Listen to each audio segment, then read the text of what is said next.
Good morning বন্ধুরা। তো কেমন আছো তোমরা সবাই? আশা করি সবাই খুব ভালো আছো, আমিও খুব ভালো আছি। তো সবাইকে সবার প্রথমে জানাই দোল পূর্ণিমার অনেক অনেক শুভেচ্ছা। তো আজ হচ্ছে গিয়ে দোল পূর্ণিমা। তো আজ ভোরবেলা আমি আর তোমাদের দাদা ভাই দুজনে মিলেই চলে এসেছিলাম বাগবাজার ঘাটে। তোমাদের দাদা ভাই নাকি খুব ইচ্ছা করছিল একটু গঙ্গায় স্নান করবে আজকে। তো আমি বললাম যে ঠিক আছে চলো, আমি আর তুমিই না হয় তাহলে যাই। ওদিকে আমাদের তোজচিনি কিন্তু ঘুমাচ্ছে। তবে আমার সব থেকে চিন্তা হচ্ছে তোজোকে নিয়ে, কারণ ও ঘুম থেকে চোখ খুলে উঠেই ওর মাকে প্রয়োজন, মানে ওর মাকে দেখতেই লাগে। সে যদি না দেখতে পায় ওকে সামলানোর ক্ষমতা কারোরই নেই। তো যাই হোক, তোমাদের দাদাভাই চলে গেল স্নান করতে। আমি আর স্নান করতে পারিনি, কারণ এখানে সেরকম জামা কাপড় ছাড়ার কোনো আমি পরিস্থিতি দেখলাম না, ওই কারণে আমি আর স্নান করিনি। আর তোমাদের দাদাভাই স্নান করে ওদিকে দেখো চলেও আসলো। খুবই তাড়াহুড়ো করে আমরা এসেছি, এমনকি খুবই তাড়াহুড়ো করে আমরা চলে যাচ্ছি। আর আমরা দোল পূর্ণিমার আগের দিন রাতেই কিন্তু আমার বোনের বাড়িতে চলে এসেছিলাম। আর ওদের বাড়ির থেকে এই বাগবাজার কিন্তু খুব বেশি দূরত্ব নয়। তো আমি স্নান করলাম না ঠিকই, কিন্তু ভাবলাম একটু মাথায় জল ছিটিয়ে নিই। আর আমার বোন বলেছিল যাচ্ছিসই যখন তাহলে আমার জন্য একটুখানি জল নিয়ে আসিস। তবে খুবই সাবধানে নামতে হচ্ছিল, কারণ এই সিঁড়িগুলো ছিল প্রচণ্ড পিছল। তো যাই হোক, এখানে দেখো আমার জল নেওয়া হয়ে গেছে, মাথায় ফাতায় জল ছিটিয়ে নিলাম। এদিকে তোমাদের দাদা ভাই স্নান হয়েছে, তবুও ওনার গায়ে একটু জল ছিটিয়ে দিতে লাগবে। তো যাই হোক, এদিকে আমাদের কাজবাজ কমপ্লিট হয়ে গেছে। এবার মনে হচ্ছে যে কতক্ষণে আমরা বাড়িতে যাব, কারণ ওই যে বললাম আমাদের তোজবাবুর চিন্তা কিন্তু আমার মাথার উপরে রয়েই গেছে। চিনিকে নিয়ে আবার খুব একটা সমস্যা নেই, চিনিকে যে কোনো একটা জিনিস দিয়ে কিন্তু ভুলিয়ে রাখা যায়। আসলে অনেক ছোটোবেলায় একবার বাগবাজারে এসেছি, ওই কারণে কিন্তু আর আমার মনে নেই যে বাগবাজার ঘাটটা ঠিক কেমন দেখতে হয়। তো যাই হোক, তারপরে তোমাদের দাদাভাই আর আমি বাড়ির পথে আবার রওনা দিয়ে নিলাম। তো বোনের স্কুটিটা নিয়েই এসেছিলাম। তো অনেক দিন পরে কিন্তু দুজনে মিলে স্কুটি নিয়ে বেরিয়েছিলাম, আর এরকম ফাঁকা রাস্তা, যার জন্য কিন্তু আমার খুবই ভালো লাগছিল। রাস্তাটা ফাঁকা থাকার কারণে তোমাদের দাদাভাইকে বললাম আমিও কিছুক্ষণ একটু স্কুটি চালিয়ে নিই। তো কিছুক্ষণ ফাঁকা রাস্তায় কিন্তু স্কুটি আমিও চালিয়ে নিলাম। বহু দিন পরে বলতে পারো স্কুটি চালালাম, সেই বিয়ের আগে আগে একটু শিখেছিলাম, তবুও সেরকম কিন্তু এখনও অবধি আমার হাত পাকা হয়ে পারেনি। ওই কারণেই কিন্তু খুবই আস্তে আস্তে চালিয়ে যাচ্ছিলাম। তারপরে যাই হোক চলে গেলাম আবার বোনের বাড়িতে। তো তারপরে কিছুক্ষণ ওয়েট করার পরে আমার দিদি, জামাইবাবু, দিদির ছেলে মেয়ে সবাই কিন্তু চলে আসলো এখানে। আর এখানে দেখো রান্নার সরঞ্জামও শুরু হয়ে গেছে। আর এই যে আমাদের তোজো, চিনি, এদিকে পুকু, তিনজনে মিলে কিন্তু খুব এনজয় করেছে। এইদিকে আমাদের পুকু কিন্তু দেখো সবাইকে হাই করে দিচ্ছে ক্যামেরা দেখে।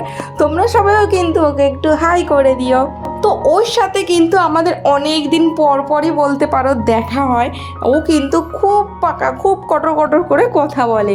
এদিকে আমার বোন কিন্তু মানে টুকটাক কাজবাজ, মানে টুকটাক রান্নাবান্নাটুকু সামলে নিচ্ছে, মানে যতটুকু এগিয়ে রাখা যায়। আর আমাদের দিদিই করবে হচ্ছে কি পুরো রান্নাটা। তো যতটুকু আর কি এগিয়ে রাখা যায় ততটুকুই করা হলো। ওদিকে যতক্ষণে রান্না বান্না হচ্ছে ততক্ষণ কিন্তু আমি আমাদের তোজচিনিকে নিয়ে ছাদে চলে এসেছিলাম, কারণ ওদের যেহেতু স্নান করানোর ব্যাপার আছে, খুব বেশিও লেট করতে চাইছিলাম না। তো ভাবলাম রংটা না হয় দুজনে মিলেই খেলে নিক। তো ওদিকে পুকু খেলবে ভেবেছিল, কিন্তু উনি খেতে বসে এত টাইম লাগাচ্ছে, তো দিদি বললো এখানেই ওর 1.5-2 ঘন্টা কেটে যাবে, তুই তোজচিনিকে নিয়ে আগে রং খেলিয়ে ওদেরকে স্নানটা করিয়ে দে। তো যাই হোক, আমিও তাই করলাম। দুজনে মিলে কিন্তু খুব মজা করছিল রং খেলার সময়। মাথায় দেনা, গালে লাগাও, গালে গালে, চিনির গালে। ওয়াও! তো তোজো চিনিকে স্নান করিয়ে খাইয়ে ঘুম পাড়িয়ে দিয়ে শুরু হলো আমাদের রং খেলা। রং বলতে ওই আবির খেলা। খুব মজা করেছি সবাই মিলে একসাথে। বহুদিন পরে বলতে পারো আমরা রং খেললাম। বিগত 2-3 বছর ধরে কিন্তু আমরা একসাথে রং খেলতে পারি না, মানে 3 বোন মিলে। আর যাদের ভাই বোন একসাথে ছোটোবেলা থেকে বড় হয়েছে, তো তো এই সমস্ত অনুষ্ঠানের দিনগুলোতে কিন্তু খুবই কষ্ট লাগে যদি সেই সমস্ত ভাই বোনেরা আমাদের কাছে না থাকে। তো ওই কারণে কিন্তু এবারের হোলিটা খুবই মজা করেছিলাম। ওদিকে আমাদের পুকুসোনা কিন্তু আমাদের সাথেই রং খেলছিল, আর ওদিকে ওর পাপাকে রং দিচ্ছিলাম দেখে ও কিন্তু খুবই খুশি হচ্ছিল। সবাই মিলে এখান থেকে একটা ভিডিও বানিয়ে না না ফোন ভিডিওটা কর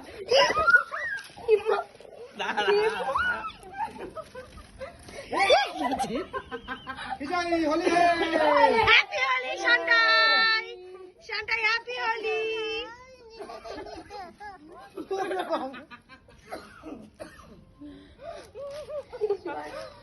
ভিডিও বানাচ্ছি দেখ ভিডিও বানাচ্ছি বাবার ও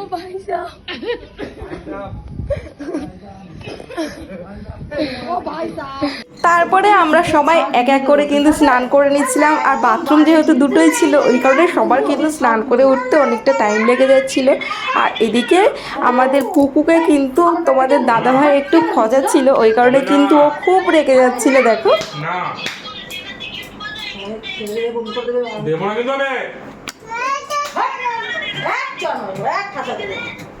মা কি হয়েছে? মা কে বকেছে? উলি বাবলি কে বকেছে? মায়ের মানি ব্যাগটা নিয়ে নিয়ে ওর মায়ের মানি ব্যাগ কেন নিয়েছো? তাকাবে না, কেঁদে দেবে কেঁদে দেবে। গুড গার্ল শুনু, এটা তো আমার, এটা তো আমার, তুমি নিয়ে নাও। চুপ পচা ছেলে, ওর বাচ্চা ছেলে বাচু পিঠ ভেঙে দেবে বকো না। আমার সোনা মাটা না, আমার আমি এসব দিকে তাকাবেও না, আমাদের ভয়ও লাগবে না। নতুন টাকা পাচ্ছি না, ছেলে মেয়েগুলো উঠে যাবে, ছেলে মেয়ে উঠে উঠে মেয়ে শোনা তোমার টমেটো মেশোটা এটা নিয়ে নিচ্ছে। মেশোকে পিঠের ছাল তুলে দেবো, মেশোর গরম ভাতে ঘি দিয়ে দেবো, ঠিক আছে? মেশোর পিঠের ছাল তুলে দেবো, ধরো। চলো আজকের ভিডিওটা তাহলে এই অবধি। ভিডিওটি ভালো লাগলে অবশ্যই একটু লাইক শেয়ার আর চ্যানেলটি সাবস্ক্রাইব না করে থাকলে সাবস্ক্রাইব।